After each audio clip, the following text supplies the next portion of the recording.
Hermanos de la transmisión, que el domingo pasado se me fue por alto saludarlos. También mandamos un fuerte saludo a nuestros hermanos que están allí, que domingo a domingo se conectan, algunos desde San Salvador.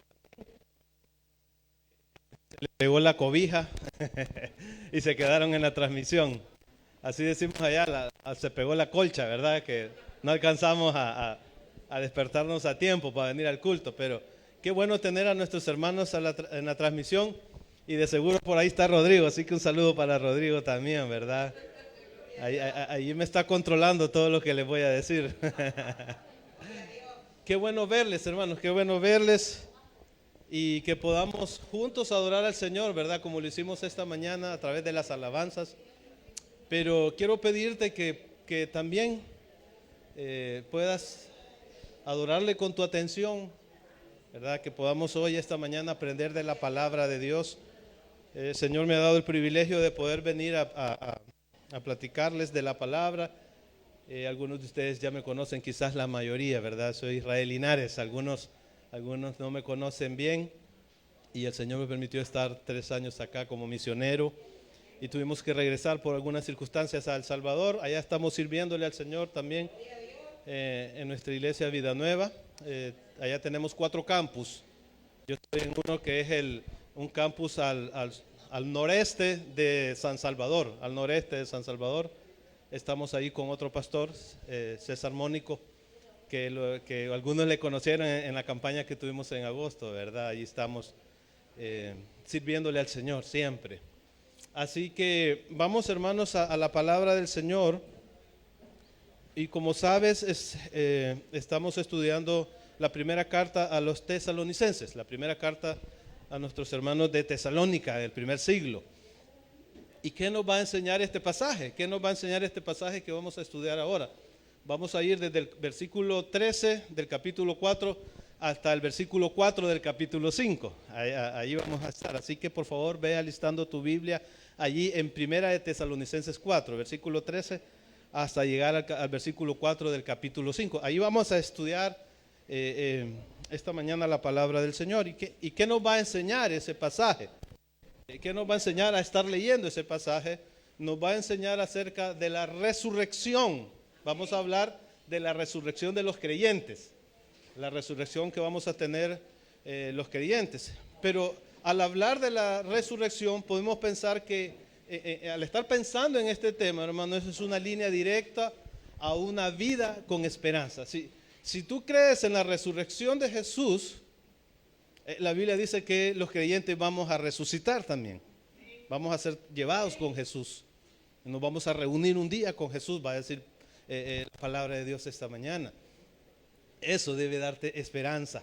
Eso debe darte esperanza. Vamos a aprender esta mañana, porque esa palabra esperanza es la que hace la diferencia entre el creyente y el que no es creyente. Porque nosotros los creyentes tenemos una esperanza segura. Tenemos una esperanza segura, una esperanza real, que tiene fundamentos seguros. Yo te propongo esta mañana que mucha gente que vive en el mundo, algunos de ellos no tienen esperanza. De hecho, algunos se suicidan porque no tienen esperanza. Y algunos, oíme bien, han puesto su esperanza en cosas efímeras, terrenales, pasajeras, que se desmoronan. Pero nosotros hemos puesto la esperanza en nuestro Señor Jesucristo y en la resurrección de Él. Vamos a aprender esta mañana lo que nosotros tenemos, porque Cristo resucitó al tercer día, se levantó entre los muertos. Su tumba está vacía. Vamos a aprender qué logró Jesús a través de su resurrección para nosotros. Y eso tiene que darnos esperanza, una esperanza viva que tenemos, que un día le vamos a ver a Él cara a cara. Un día nos vamos a ver todos ahí en la reunión que vamos a tener, todos los santos. Yo te leo un estudio de National Geographic. Según esta National Geographic, los humanos pueden sobrevivir solo 2 a 3 minutos sin aire. Pero con entrenamiento dicen que podemos aguantar hasta 11 minutos. Yo no paso de 1 minuto sin respiración. Cuando estaba más chaval lo aguantaba, ¿verdad? Bajo el agua. Pero si te entrenas, dice que puedes aguantar 11 minutos. Los humanos pueden sobrevivir, dice, solo 10 minutos expuestos a una temperatura de 149 grados centígrados. Los niños solo pueden aguantar unos 48 grados centígrados. Los humanos pueden soportar apenas 30 minutos, dice, de exposición al agua a una temperatura de 4 grados. Yo le decía a los hermanos en la mañana que aquí el agua no hay que calentarla, hay que helarla para bañarme, ¿verdad? Pero cae rica también así calentita. Es tremendo porque también los humanos dicen que podemos vivir, yo creía que solo 3 días sin agua, pero dice este estudio que podemos sobrevivir hasta 7 días sin agua. Y sin comer dice que podemos sobrevivir 45 días. Yo no puedo sobrevivir un día sin comer. ¿Verdad? Yo no sé cuántos días has sobrevivido sin comer tú. ¿Verdad? A la media hora estamos pidiendo otra vez.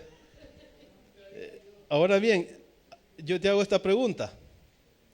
¿Cuánto tiempo puede sobrevivir una persona sin esperanza? Muchas personas se suicidan. Al ver este mundo, yo te digo, hermanos, y no quiero sonar fatalista aquí, vivimos en un mundo en crisis. Crisis política, crisis religiosa, crisis de liderazgo, crisis, ¿verdad? Estamos allí contando los centavitos para llegar a fin de mes, en crisis. Vivimos en un mundo en crisis. Solo ve las noticias.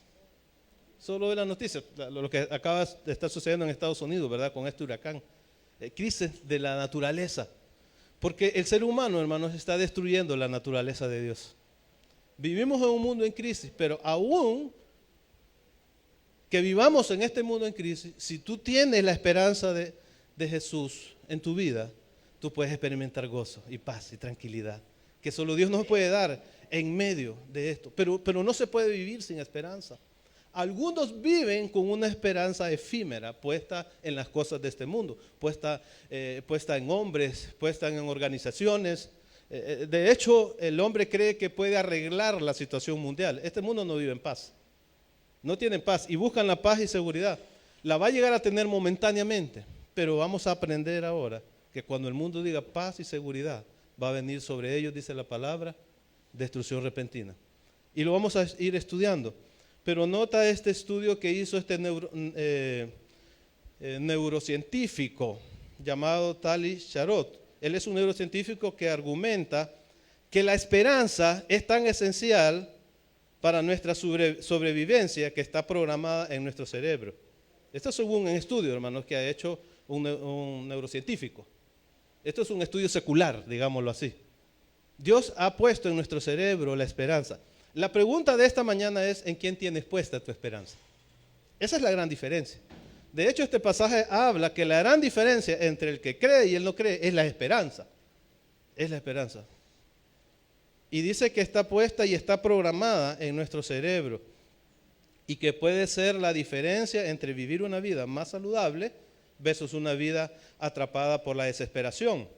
Los estudios demuestran que los estudiantes universitarios, y oigan bien aquí a los que están peleando con las notas, este estudio demuestra que los estudiantes universitarios esperanzados sacan mejores notas y tienen más probabilidades de graduarse. Qué tremendo, esto es un estudio real, hermano.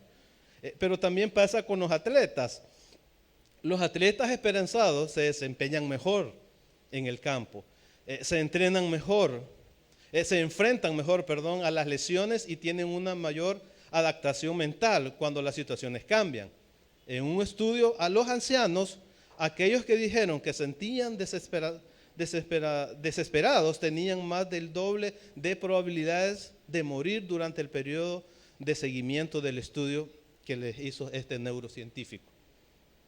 Aquellos que están de los ancianos que ven un mundo incierto, cuando la persona ve así, el mundo incierto, no sé qué va a pasar, no sé qué va a suceder, la probabilidad es el doble de morir antes de aquellos que dicen, yo tengo una esperanza y mi esperanza es real, porque la tienen fundamentada en Jesús. La certeza, hermanos, para el creyente de un futuro brillante produce esperanza, y poder en el presente. Si tú tienes esa esperanza de Jesús, eso te va a dar el poder para vivir el presente, para vivir el ahora.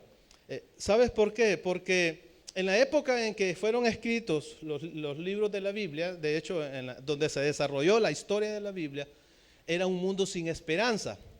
Estos epitafios eran encontrados continuamente en las lápidas de personas, a veces algunos famosos, y en este caso Diócletes, un griego, le encontraron en su epitafio estas palabras: yo no era, fui, ya no soy, no me importa. Este era el mundo de desesperanza en el que se desarrollaron los eventos bíblicos, pero había una iglesia, había un grupo de personas que tenían esperanza, porque su esperanza la habían puesto en algo real, era en Jesús, en su resurrección. Este pasaje que vamos a estudiar ahora, hermano, nos va a ayudar a contestar esta pregunta. ¿Qué te puede dar esperanza ante un mundo incierto? Como yo te lo decía, este mundo es un mundo incierto. Al igual que donde se desarrollaron los eventos bíblicos, hermano, era un mundo incierto. Económica, política, religiosamente, era un mundo incierto. De hecho, en esa época solo existían, o eras pobre o eras rico.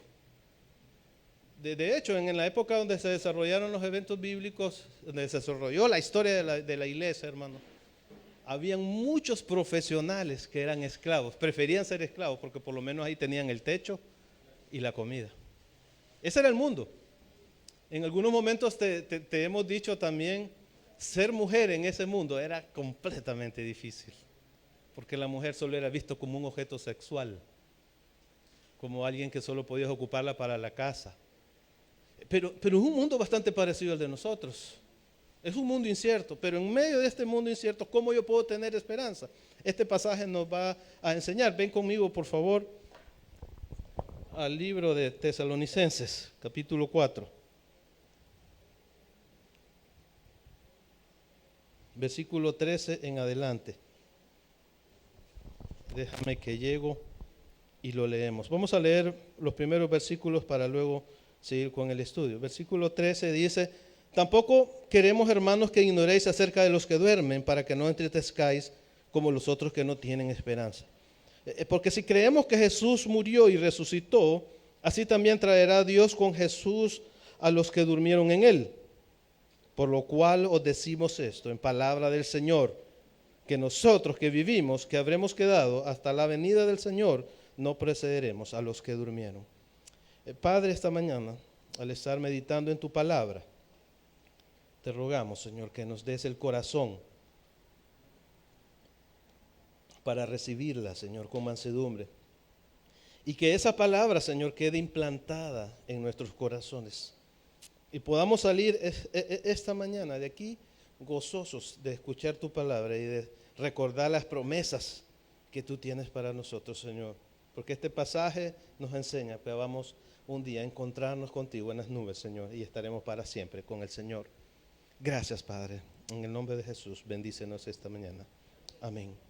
¿Qué puede darte esperanza, hermanos? Si tú estás aquí, eres creyente y has perdido la esperanza, este pasaje nos puede ayudar a recuperar esa esperanza. Y lo primero, hermanos, que este pasaje nos enseña es que la resurrección por Jesús trae esperanza. La resurrección por Jesús, no la resurrección de Jesús. No estamos hablando ahorita de la resurrección de Jesús. Es que la resurrección de Él, el que Él se haya levantado entre los muertos, nos puede dar esperanza. Eso trae esperanza a nuestras vidas. La resurrección de Jesús es la base del cristianismo. También es la base de nuestra esperanza, porque significa que Jesús nos va a resucitar. La Biblia dice que si Jesús resucitó, también nos va a resucitar a nosotros. De hecho, hermanos, la resurrección es el evento más atacado por Satanás. Porque yo les decía a los jóvenes en la mañana, tú vas a llegar a la universidad y un profesor va a decir que Jesús solo se desmayó, que Jesús no resucitó, que Él lo bajaron desmayado de la cruz. Y yo les contaba, te voy a dar dos datos al respecto. El primero es que cuando una persona moría, en la época de Jesús, cuando una persona moría y era llevada a la tumba, que eran cavadas en piedra, en una roca era cavada el hoyo y ahí metían a la persona.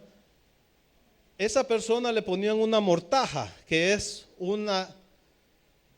el equivalente, ponerle, no recuerdo el dato, pero es como que lo enrollaran con unas 5 colchas. No sé si te ha pasado en la mañana que medio se enreda uno en una colcha y no se la puede quitar a veces. El que moría, llevado a esa tumba, lo preparaban, ¿verdad? Con especies aromáticas y todo, y lo enrollaban. Por eso cuando Lázaro sale de la tumba, el Señor les dice, desátenlo, porque él está atado con una mortaja que por lo menos tiene unas 5 vueltas, y él está así, la persona, así era. Nadie podía solo desatarse de eso. Si en el caso Jesús se hubiese desmayado, él no hubiera podido soltarse de esa mortaja, y ahí se hubiera muerto, porque era todo enrollada la persona. No podía soltarte de esa mortaja, de ese envolvimiento que tenía la persona. Ese es un dato. Si Jesús bajó desmayado de ahí se hubiera muerto. Pero él bajó muerto de la cruz, porque cuando él dijo, en tus manos encomiendo mi espíritu. Allí él entregó el espíritu y falleció.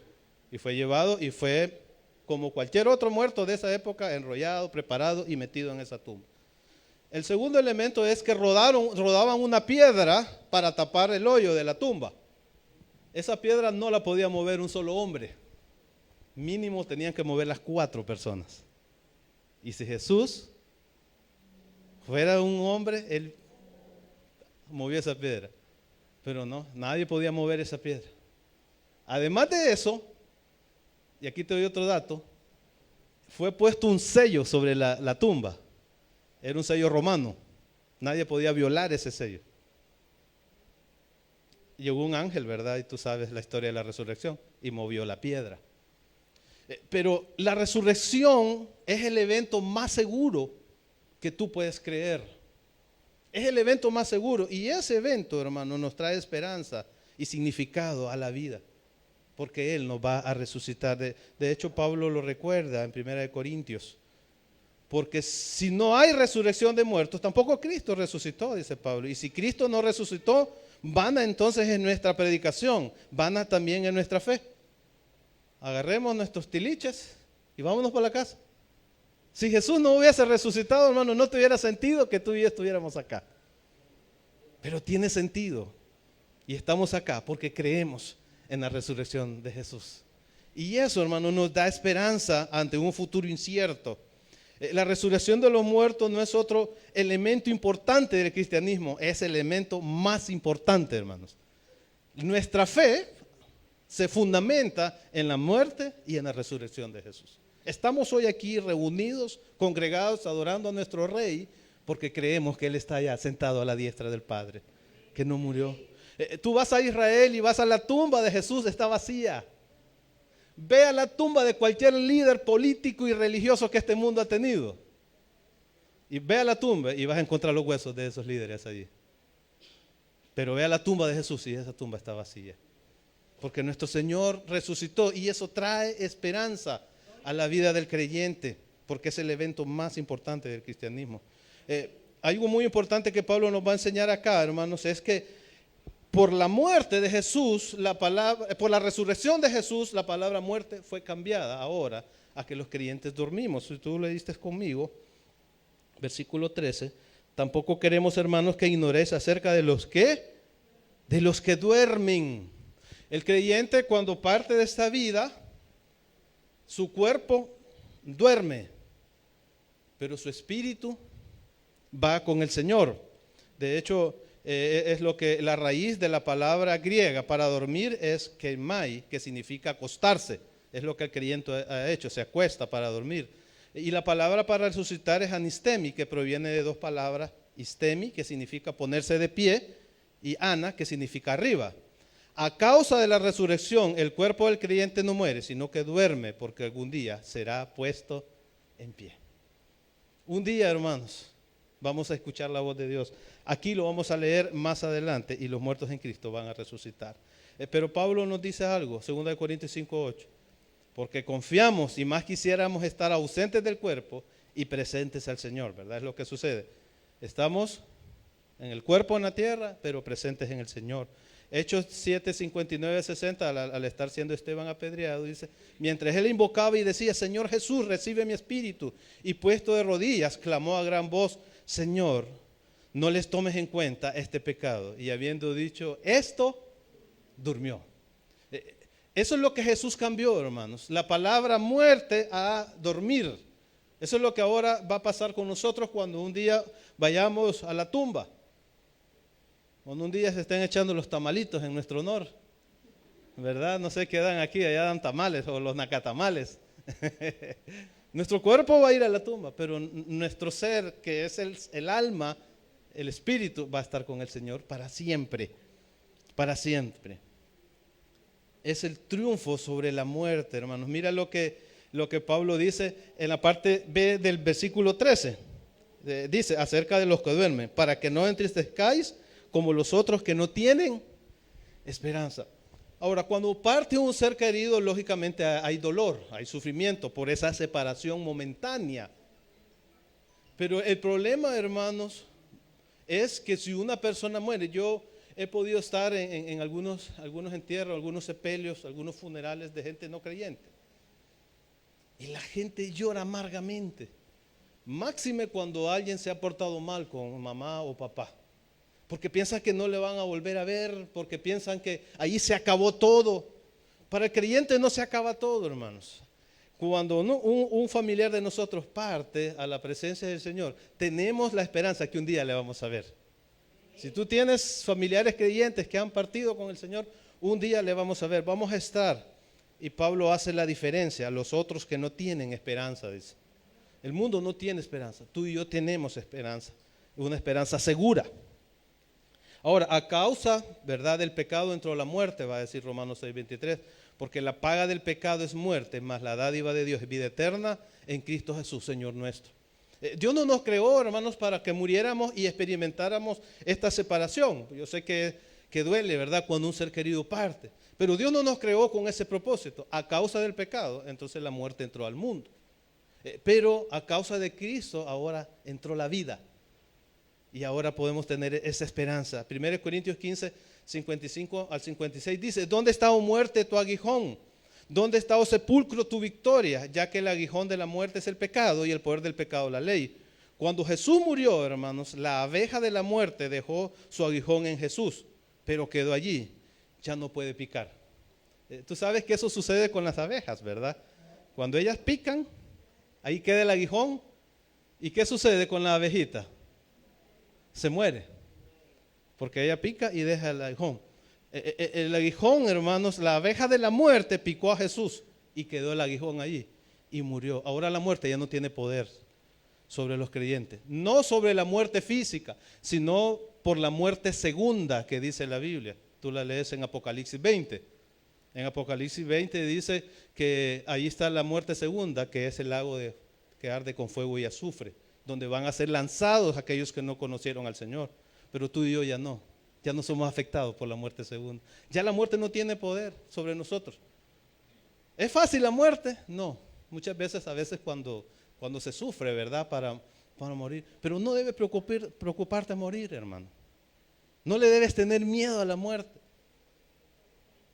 Tampoco te vayas a lanzar a un carro ahí, ¿verdad?, a media calle. Queremos vivir. Yo quiero vivir los años que Dios me dé sobre esta tierra. Pero debemos alegrarnos, hermanos, a medida nos vamos acercando más a ese día de la muerte. ¿Sabes por qué? Porque nos vamos acercando al encuentro con nuestro Señor. Porque le vamos a ver cara a cara. Es tremenda esta palabra que usa Pablo allí para referir a dormir, que es keimao o keimeterión, que significa posada para extranjeros, o que se usaba también para mesón, esta palabra. Es de donde viene nuestra palabra cementerio. ¿Sabes qué significa cementerio? Posada para cristianos dormidos. No los que se duermen en el culto, ¿verdad? Sino que le vamos a poner ahí keimeterión, porque algunos hermanitos se me duermen en el culto. No, son bromas, yo sé que a veces hay cansancio. Desde el origen de la palabra cementerio, es posada para los cristianos dormidos, porque están esperando a aquellos que ya Durmieron. La evidencia, hermanos, la evidencia de la resurrección de Jesús es tan fuerte, pero escucha bien, que nadie la cuestionaría excepto por dos cosas. Primero, es un evento muy inusual. O sea, la resurrección de Jesús es un evento inusual. Por eso a la gente le cuesta creer. De hecho, cuando Pablo hablaba de la resurrección, algunos decían, vos estás loco. Y se retiraban, algunos creían. Era un evento inusual.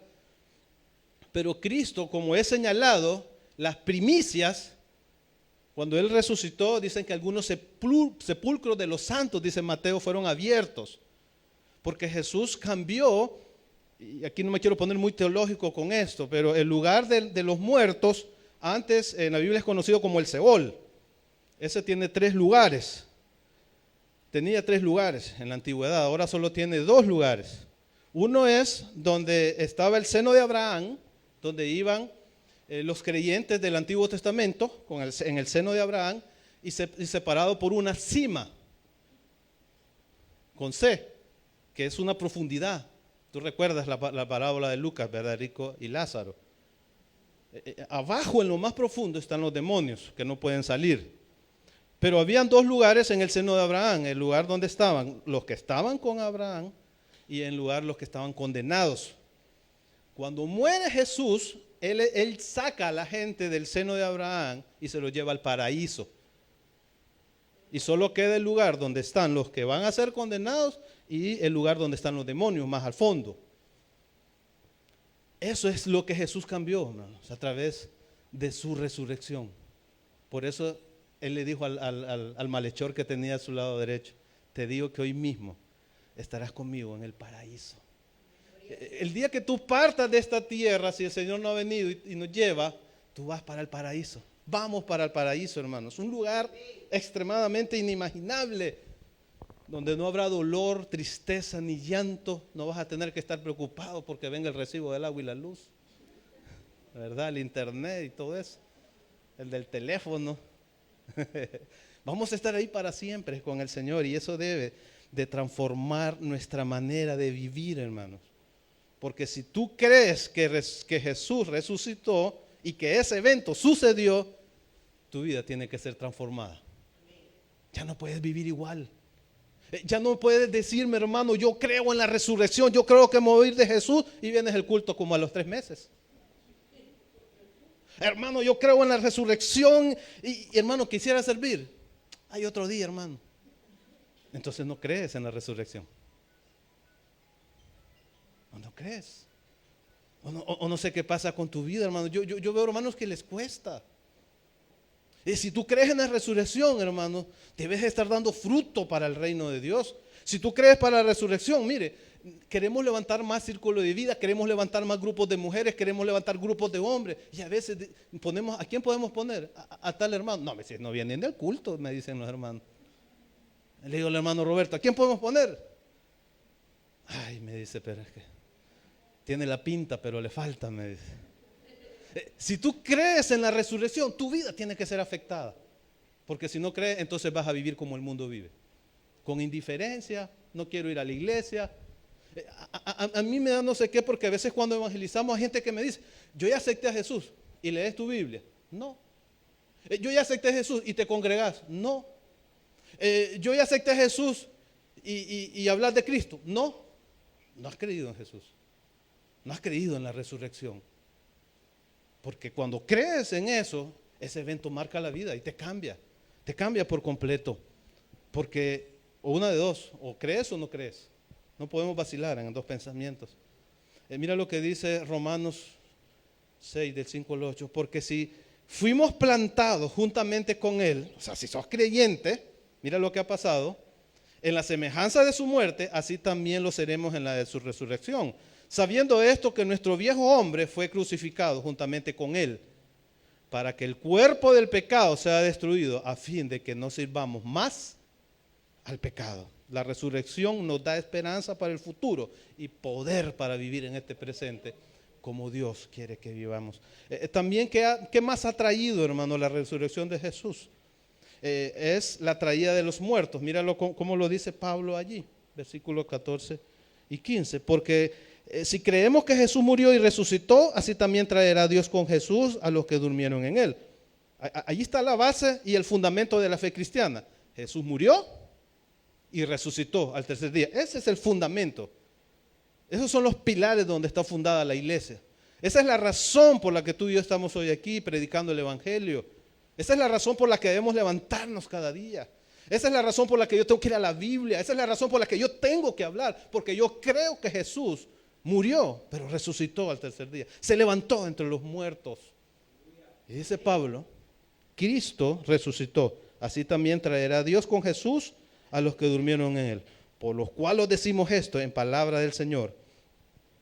Entonces, tenemos que si creer en esto, hermano, un poco más, yo quiero leerte esto que pasó con Jean-Paul Sartre. Un poco más de un mes antes de morir, el famoso ateo, ¿verdad? Jean-Paul Sartre, declaró tan fuertemente, ¿verdad?, que resistía sentimiento de desesperación que decía a sí mismo, sé que moriré con esperanza. Pero entonces se preguntaba y venía tristeza profunda a él y agregaba, pero la esperanza necesita una fundación. Toda esperanza necesita una fundación. Y lo más seguro, yo se lo decía a los hermanos en la mañana, lo más seguro es este documento histórico que tú tienes en la mano, que nos habla de la resurrección de Jesús. Este no es un libro, hermanos, jóvenes que están acá, que un día alguien se encontró, se tropezó con él y dijo, hey, ¿qué es este libro? Es la Biblia. No, este libro tiene historia. 3.500 años de historia en el Antiguo Testamento, 1.600 años para el Nuevo Testamento. Este es el fundamento que nosotros tenemos.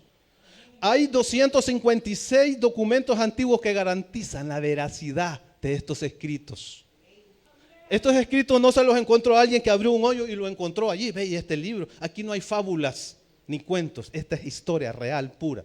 No es un libro de historia, porque además de ser un libro histórico, lo más importante, que es la palabra viva del Señor, que te garantiza tu fe, que lo que tú crees es seguro.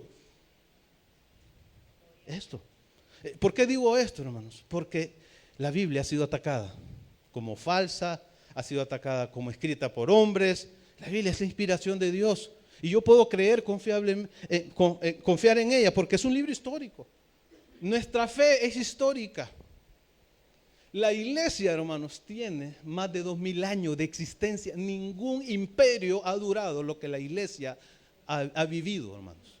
Ha sufrido la primera, segunda guerra mundial. Ningún imperio ha sobrevivido lo que la Biblia ha sobrevivido y lo que el cristianismo ha sobrevivido. Porque Jesús dijo, las puertas del Hades no prevalecerán contra ella. Hablando de la iglesia. Es lo más seguro, hermano. Que tú puedes creer. Y si Cristo, hermanos, el evangelio y la resurrección, ¿verdad? Si crees en Cristo, en el evangelio y la resurrección, tendrás una fundación que no puede ser afectada por las malas noticias, ni el cáncer, ni el envejecimiento, ni la muerte, ni ninguna otra cosa. Lo más seguro que tú puedes creer hoy es la resurrección de Jesús. Es lo más seguro y nos da esperanza. La resurrección de Jesús, hermano, nos da esperanza para vivir en un mundo incierto en el que vivimos. Y no debemos ser fatalistas, por supuesto, debemos amar este mundo, cuidar de este mundo, hablar de Jesús. Pero también la resurrección, hermanos, de Jesús nos trae la reunión con Él. Un día nos vamos a reunir con Jesús. Versículos 16 y 18. ¿Cómo podemos tener esperanza cuando recordamos que un día nos vamos a reunir con Él? Lea conmigo, por favor, versículo 16, 18. Porque el Señor mismo, con voz de mando, con voz de arcángel y con trompeta de Dios descenderá del cielo. Y los muertos en Cristo resucitarán primero. Luego nosotros, los que vivimos, los que hayamos quedado, seremos arrebatados juntamente con ellos en las nubes para recibir al Señor en el aire. Y así estaremos para siempre con Él. Por tanto, alentados los unos a los otros con estas palabras. Esta semana que tuve la oportunidad de compartir en algunos círculos de vida, les hablé de 8 ministerios de Jesús que Él está haciendo hoy en día, por ti y por mí. 8 cosas que Jesús está haciendo. Él, hermanos, está preparando morada para ti y para mí. Él está preparando una ciudad celestial, dice la palabra del Señor. Porque un día va a venir por ti y por mí. Entonces podemos estar seguros, hermanos, que cuando un ser querido muere, lo que produce esperanza es saber que algún día seremos reunidos con Él. Algún día todos los creyentes que han vivido serán reunidos el uno con el otro y, más importante, con Jesús. Quizás aquí surge una incógnita y nos vamos a conocer, hermanos. Claro que sí. Nos vamos a conocer los hermanos. Vamos a saber, allí vamos a poder identificarnos. Eso no se va a perder. Por supuesto que como vamos a estar en un estado perfecto, sin pecado, ya no te vas a acordar que aquel hermano era el que casi no venía al culto. Ya no le vas a decir, hermano, ya casi a abrazarnos, nos vamos a gozar, vamos a estar por la eternidad, disfrutando la vida eterna. Pero sabes, sobre todo, hermanos, vamos a estar con Jesús, le vamos a ver cara a cara. Yo te digo una cosa, hermano, ¿sabes qué le da sentido al cielo? ¿Sabes qué le da sentido? Que Jesús está allí. Eso debe motivarte. Eso debe motivarte, la reunión con Él. A mí me gustaba lo que una vez dijo el pastor Julio, uno de nuestros pastores generales, tú le conoces. Él dijo una vez, esa es una suposición de él, eso no está en la Biblia, lo aclaro. Él dijo, si Dios nos abriera una ventanita del cielo ahorita, le dijéramos ahorita al Señor, llévame, ya me quiero ir de aquí, Señor, ya no aguanto a mi esposo, ya no aguanto a estos hijos energúmenos, ¿verdad? Ya no aguanto a estos hermanos, llévame, Señor, porque allá voy a estar muchísimo mejor contigo. Y me parece la idea. De hecho, Pablo estuvo en el tercer cielo y él regresó para seguir predicando el Evangelio. Y me gustó lo que dijo Steve una vez también. Si Dios, hermanos, le enseñara 3 segundos el infierno a las personas, la gente se arrepintiera. Pero como es por fe, no es por vista, ¿verdad? La Biblia dice que nos espera una reunión con Él, allá en los cielos, eterna y gloriosa. Lo primero que vamos a experimentar va a ser lo que la Biblia llama las bodas del Cordero, ¿verdad? Las bodas del Cordero. Vamos a ir, nuestro novio Jesús nos está esperando para que nos casemos y sellemos el pacto con Él totalmente. Tremendo, hermanos, lo que nos va a pasar. Y aquí vemos el anuncio de la reunión, versículo 16. Mira algo interesante que quiero que veamos en el versículo 16. Porque el Señor mismo dice, con voz de mando, con voz de arcángel y con trompeta de Dios descenderá del cielo y los muertos en Cristo resucitarán. Primero, la Escritura nos enseña esto, muy importante. Dice Juan 5:25, de cierto os digo, viene la hora y la hora es cuando los muertos oirán la voz del Hijo de Dios y las que le oyeren vivirán. Este pasaje nos enseña 3 cosas muy fundamentales. Dice que vamos a escuchar, los creyentes, desde las nubes Jesús va a decir esto. Él viene con voz de mando para levantar los cuerpos de los cristianos muertos o dormidos, ¿verdad? Como ya lo aprendimos. Él viene con voz de mando como el general de generales, como el rey de reyes, como el señor de señores, como el amo del universo. Viene a traer a sus hijos para llevárselos. También el pasaje, si lo notaste, dice que viene con voz de arcángel. En la Biblia solo hay un arcángel, llamado el arcángel Miguel. Es mencionado, ahí te puse unos pasajes, Daniel 12:1 y Judas 1:9. En 12:1 aparece para defender a la nación de Israel, siempre aparece para defender a la nación de Israel. Y en Judas, si tú lo sabes, él está peleando por el cuerpo de Moisés contra Satanás. Y al final él le dice, el Señor te reprenda, le dice el arcángel Miguel a Satanás. Pero hay algo muy interesante que dice también que viene con trompeta de Dios. En la Biblia, hermanos, tocaban trompetas para sonar la alarma de moverse, para mover las tropas a la guerra, para celebrar con júbilo, para anunciar un rey y para una convocación y para el rescate. ¿Sabes que ocupaban las trompetas también para cuando se iba a mover el campamento? Esto era cuando Israel todavía no tenían fijo y sonaba la trompeta, entonces se movían. Cuando el Señor venga, Él va a sonar la trompeta porque va a cambiar nuestro campamento. Va a cambiar el campamento de los muertos, de los hermanos dormidos en la tierra, y los que estemos vivos, vamos a cambiar de campamento.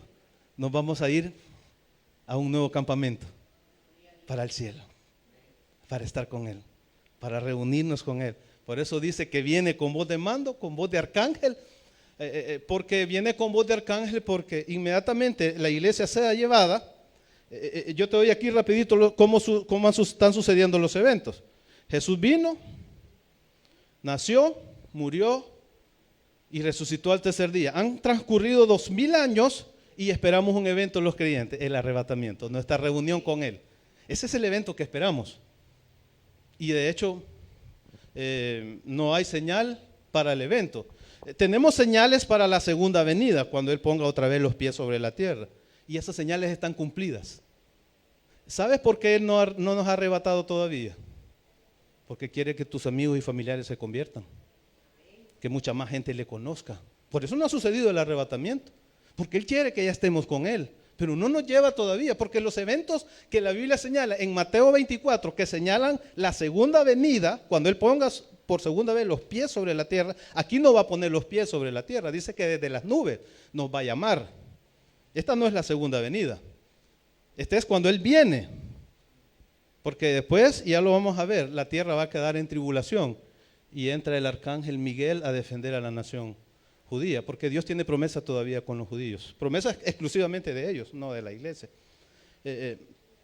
Pero mire lo que va a suceder en el arrebatamiento. El último suceso será que los cristianos vivos serán arrebatados con los muertos en Cristo, ¿verdad? Para estar para siempre, como el Señor, como lo dice el versículo 17. Vamos a estar para siempre.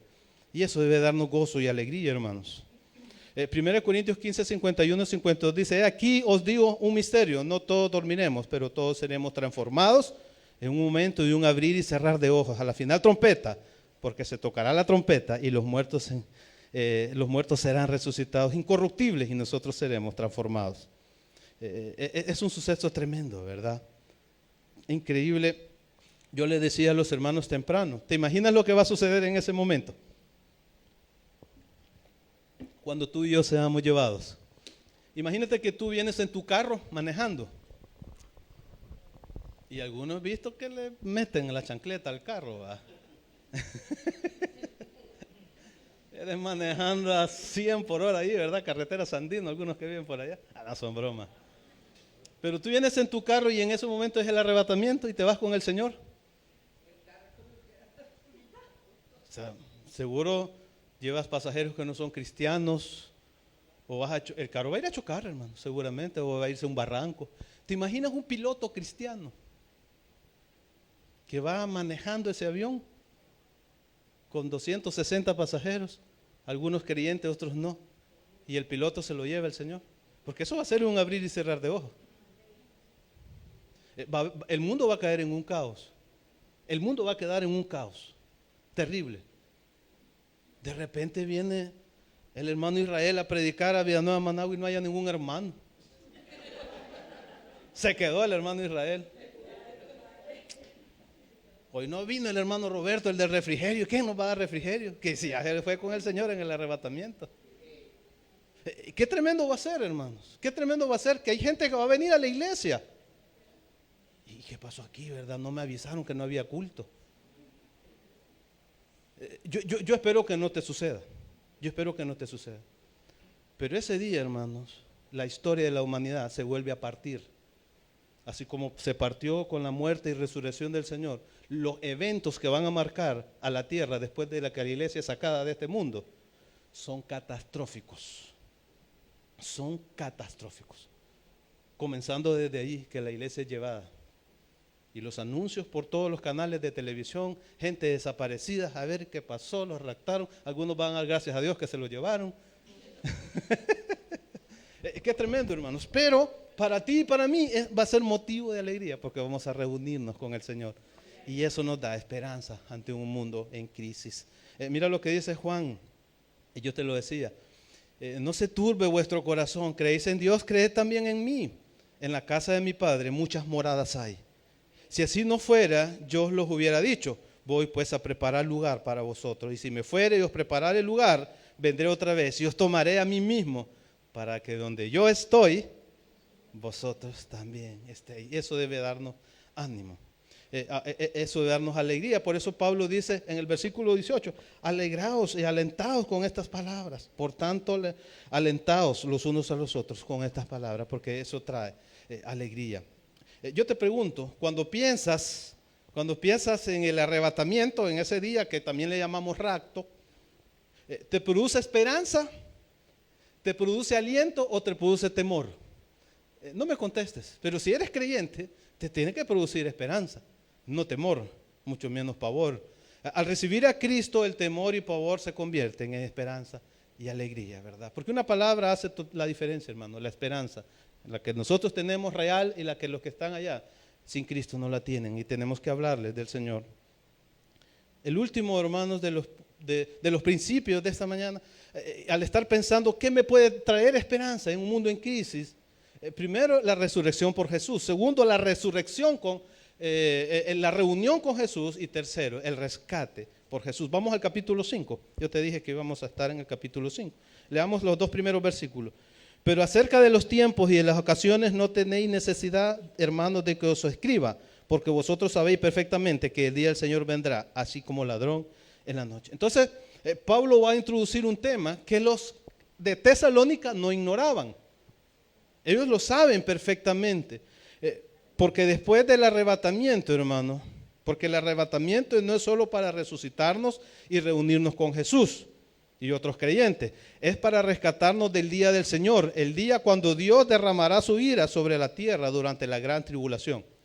Porque después del arrebatamiento viene lo que la Biblia le llama la gran tribulación. Y yo te voy a mencionar algunos pasajes. Y comienzo con Sofonías. Dice, cercano está el día grande de Jehová, cercano y muy próximo. Es amarga la voz del día de Jehová. Gritará allí el valiente, día de ira, aquel día de angustia y de aprieto, día de alboroto y de asolamiento, día de tiniebla y de oscuridad, día de nublado y de entenebrecimiento. Y yo te pido que notes algo que Pablo le va a decir a los hermanos. Mira lo que dice en el versículo 1 del capítulo 5. Pero acerca de los tiempos y de las ocasiones, no tenéis necesidad, hermanos, de que yo os escriba. A mí me llama poderosamente la atención. Esta carta fue escrita por lo menos unos 2 o 3 años de la fundación de la iglesia. La carta que estamos leyendo ahorita era una iglesia nueva relativamente, pero ellos conocían, porque eran hermanos que estaban en la Biblia. Conocían la Biblia. Pablo les dice, no tenéis necesidad, porque ustedes saben perfectamente que viene un día, el día del Señor. El día del Señor, hermanos, es el día más importante en la escala profética. Es el día más importante, era el día más importante para los profetas antiguos testamentarios. El día del Señor es un día terrible. Yo te voy a leer algunos pasajes, hermano. Porque tú y yo no deberemos ignorar el día del Señor. Tú y yo vamos a ser librados de ese día. Es el día más terrible que la humanidad va a poder vivir y experimentar, hermanos. El día más terrible del cual tú y yo vamos a ser sacados antes de ese día. Porque la ira de Jehová va a ser derramada sobre la tierra. El Señor no retarda su promesa, según algunos la tienen por tardanza, sino que es paciente para con nosotros, no queriendo que ninguno perezca, sino que todos procedan al arrepentimiento. Pero el día del Señor vendrá como ladrón en la noche, en el cual los cielos pasarán con gran estruendo y los elementos ardiendo serán deshechos y la tierra y las obras en ella serán quemadas. Ahora vivimos en el día del hombre, donde el hombre gobierna, donde cada quien hace lo que quiere. Hoy vivimos en el tiempo de la anarquía, como en los días de los jueces, donde cada quien hacía lo que bien le parecía o le daba la gana. Pero viene el día, hermanos, donde el Señor va a poner orden en esta tierra, y eso va a ser un día terrible. Mire cómo lo dice Isaías. Dice, la altivez de los ojos de los hombres será abatida, y la soberbia de los hombres será humillada, y Jehová solo será exaltado en aquel día, porque día de Jehová de los ejércitos vendrá sobre todos los soberbios y altivos, y sobre todo enaltecido, y será abatido. El día del Señor será para juzgar los que se han opuesto al Evangelio de Jesucristo. y se han opuesto al Señor. Viene ese día, hermanos, viene ese día. Mira cómo lo expresa Jeremías, porque es un día para la nación judía también. Dice él con dolor, cuán grande es aquel día, tanto que no hay otro semejante a él, tiempo de angustia para Jacob, pero de ella será librado, porque viene el día, viene el día. Tú sabes que hoy vivimos algo antisemitismo. A los judíos se les llama semitas, porque ellos descienden de Sem, de uno de los hijos de Noé. Y hoy lee las noticias, todo el mundo está tirándole a Israel. De hecho, Apocalipsis dice que todas las naciones se van a juntar contra Israel, en lo que la Biblia le llama la batalla más grande, que es el Armagedón, en el valle de Megido. Allí, hermanos, se van a juntar todas las naciones contra Israel y la van a batir, porque viene ese día, el día de angustia para Jacob, porque ellos han vivido alejados del Señor y Dios los va a librar en ese día, y algunos se van a convertir y se van a volver a Jesús. Pero viene ese día. Mira lo que dice Zacarías al respecto de ese día. He aquí el día de Jehová viene, en medio de ti serán repartidos tus despojos, y Jehová será rey sobre toda la tierra. En aquel día Jehová será uno, y uno su nombre. Yo te dejo esta referencia de Apocalipsis 11, por el tiempo no la leemos. Dice que el ángel va a tocar la trompeta y dice que todos los reinos de la tierra serán dados a Jesús.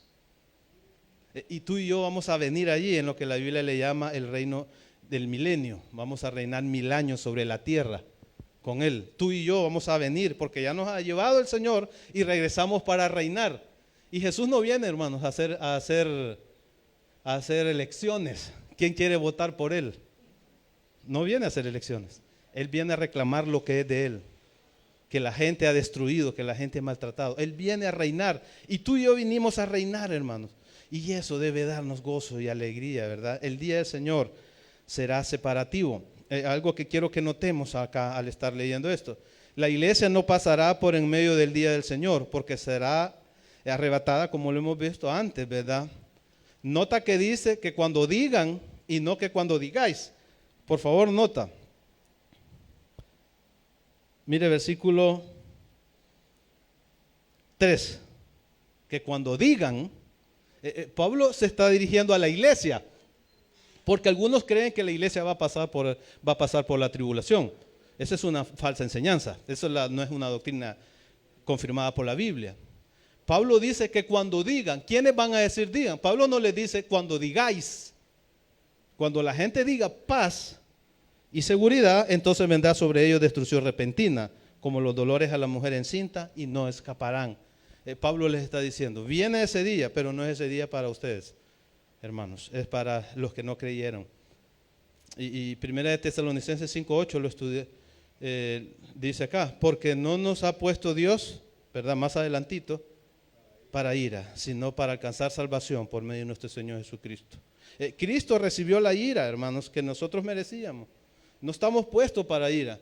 Ahora, sin embargo, ¿verdad? Nos viene tribulación a veces. Pero ¿de dónde viene esa tribulación? Esa tribulación que recibimos ahora viene del diablo y del mundo. La tribulación del día del Señor vendrá de Dios. ¿Sabes que uno de los juicios, si tú lees Apocalipsis, no ubico el pasaje ahorita, es que la muerte va a ser atada en el día del Señor, en la gran tribulación, esos 7 años que son mencionados en Daniel capítulo 9, van a haber 7 años de tribulación. En esos en ese periodo, que es conocido, el día del Señor, la muerte va a ser atada 5 meses, dice Apocalipsis. ¿Te imaginas? No va a haber un sepelio en 5 meses. Pero es tanto el terror de ese día que hay gente que se va a querer quitar la vida. Y no van a poder quitársela. Yo les ponía un ejemplo. Es como que tú te vayas al edificio más alto, te tires, la persona quede toda hecha pedazos, pero no se va a poder morir. Porque el Señor como juicio va a atar la muerte por 5 meses. Qué terrible, hermano, pero tú y yo hemos sido librados de ese día y eso tiene que darnos esperanza. Yo te digo al estar terminando este mensaje, por favor no ignoremos que el día del Señor viene, del cual tú y yo hemos sido librados de ese día terrible de angustia por causa de la resurrección de Jesús. Y eso debe traernos gozo. Eso debe hacernos vivir, hermanos, con esperanza. Si eres un seguidor de Jesús, tu cuerpo será resucitado, serás reunido con Jesús para siempre y serás rescatado de lo que la Biblia le llama el día del Señor. Si Cristo viene ahora para arrebatar su iglesia, yo te pregunto, y contéstate tú en tu corazón, ¿irás con Él o te quedarás acá? No me levantes la mano. ¿Estás seguro que Cristo está en tu vida? ¿Tienes a Cristo y estás seguro y tienes esa esperanza de que te vas a ir con Él?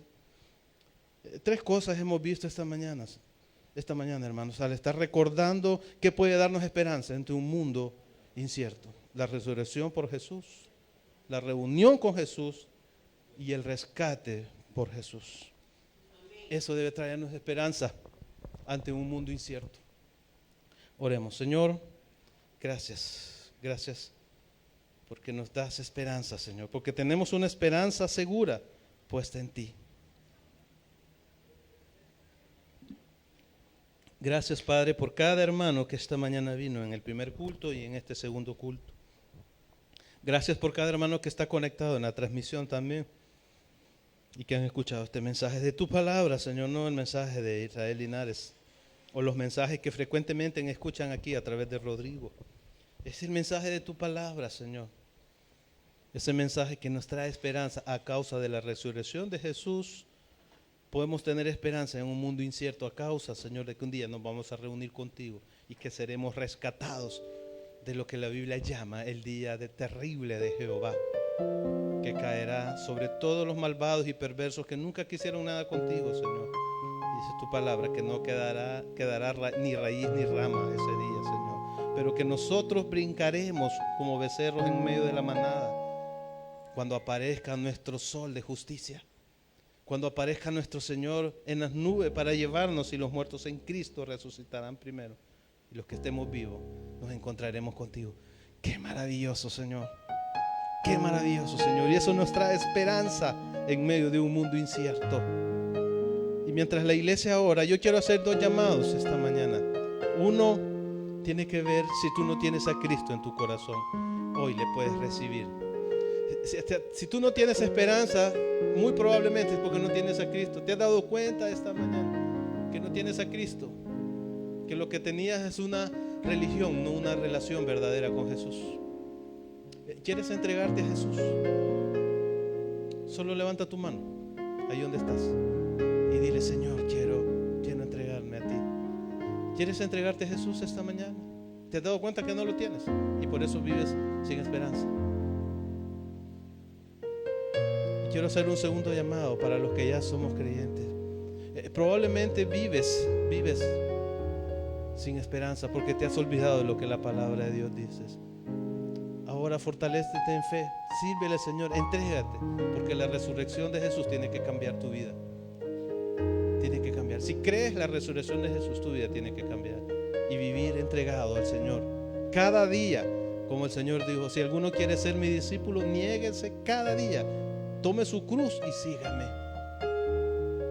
porque su resurrección nos da esperanza. Gracias, Señor, por tu iglesia Vida Nueva Managua. Gracias, Padre, te alabamos por lo que tú estás haciendo en medio de tu pueblo y en nuestras vidas, Señor. Ayúdanos a vivir con esperanza en un futuro mejor que tú has prometido y en una reunión que tendremos muy pronto contigo, Señor. Bendice a tu pueblo, bendice a tu iglesia, Padre, en el nombre de Jesús.